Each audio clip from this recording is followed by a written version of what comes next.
மங்கை காலில் உயரத்தில் நின்றாய், மஞ்சள் மாலை மழையில் நனைந்தாய், சித்திரை மாதம் வெயிலும் சுமந்தாய், இத்தனை தவங்கள் நீந்தான் செய்தாயோ?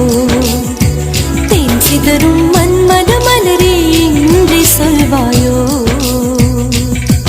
இளந்தளிரே இளந்தளிரே வெள்ளி மலரன்று இயற்றிய தவம் எதற்கு?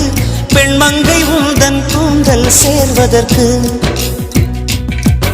இளந்தளிரே இளந்தளிரே வெள்ளி மலரன்று இயற்றிய தவம் எதற்கு?